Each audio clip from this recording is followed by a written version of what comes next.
बिस्मिल्लाहिर्रहमानिर्रहीम अस्सलाम वालेकुम। आज जो मेरी वीडियो है ये है रेक्स के हवाले से। रेक्स जो है ये टेबलेट्स के फॉर्म में आती है और सिरप के फॉर्म में आती है। टेबलेट जो है ये 10 mg की पोटेंसी में होती है और सिरप जो है ये 5 mg पर 5 ml की पोटेंसी में होती है।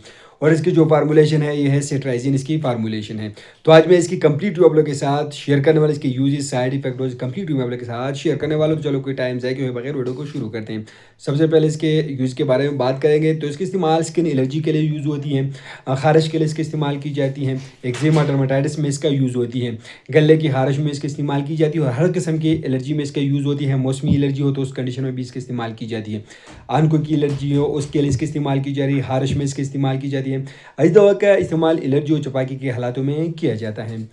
ज़ुकाम में इसका इस्तेमाल की जाती है, नज़ला ज़ुकाम में इसका यूज़ होती है, चपाकी के हालातों में इसका इस्तेमाल की जाती है। अगर हैवीज़ हो एटिकेरिया तो उस कंडीशन में इसका इस्तेमाल की जाती है। ज़ुकाम में इसका इस्तेमाल की जाती है और इसका इस्तेमाल एलर्जिक राइनाइटिस में भी इसका इस्तेमाल की जाती है। नज़ला ज़ुकाम हो, एलर्जी हो, खारिश हो तो स्केबीज़ उस कंडीशन में इसी रेक्स का इस्तेमाल और की जाती है। सिरप जो है छोटे बच्चों के लिए यूज़ होती हैं, बच्चों में इसकी इस्तेमाल की जाती है और टेबलेट जो है ये बड़ों में इसकी इस्तेमाल की जाती है। तो इसके साइड इफ़ेक्ट भी हो सकती हैं, तो इस फ़ायदों के साथ इसका साइड इफ़ेक्ट भी हो सकती है। हर मेडिसिन का कोई ना कोई साइड इफ़ेक्ट ज़रूर होती है। तो उस तरह इसी का भी कुछ साइड इफ़ेक्ट हैं। इससे आलूदगी आ सकती है, सर दर्द हो सकते हैं, मुँह खुश्क हो सकती है और मतली से हो सकती है। ड्रग इंटरेक्शन के बारे में बात करें तो इस दवा को दीगर दवात से ताल्लुक़, तो इस दवा को सीएनएस को डिप्रेस करने वाले दवात के साथ आप लोग इस्तेमाल नहीं कर सकते। कंट्राइंडिकेशन, इन लोगों में आप लोग इसको बिल्कुल इस्तेमाल नहीं कर सकते। वो औरतें जो छाती से बच्चे को दूध पिला रही हो तो आप लोग उनमें इस्तेमाल नहीं कर सकते हैं। तो इसका डोजेज़ क्या होगी, मकदार खुराक क्या होगी? तो बड़ों में 10 मिलीग्राम की खुराक जो है दिन में 1 मरतबा इस्तेमाल कराई जाती है और 2 से 6 साल के बच्चों में 5 मिलीग्राम की खुराक 1 मरतबा इस्तेमाल कराई जाती है और 7 से 12 साल के बच्चों में 10 मिलीग्राम की खुराक 1 मरतबा इस्तेमाल कराई जाती है।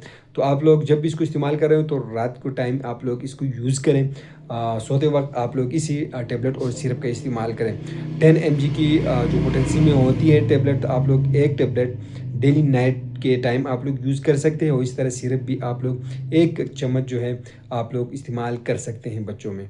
तो ये टेबलेट्स के फॉर्म में आती है, सिरप के फॉर्म में ये आती है। तो इसके और भी बहुत सारे ब्रांड आप लोग को मार्केट में मिलेंगे, लेकिन रेक्स जो है बहुत सारे कमेंट आ रहे थे कि रेक्स पर वीडियो बनाई, रेक्स टेबलेट्स और सिरप के हवाले से कंप्लीट रिव्यू है।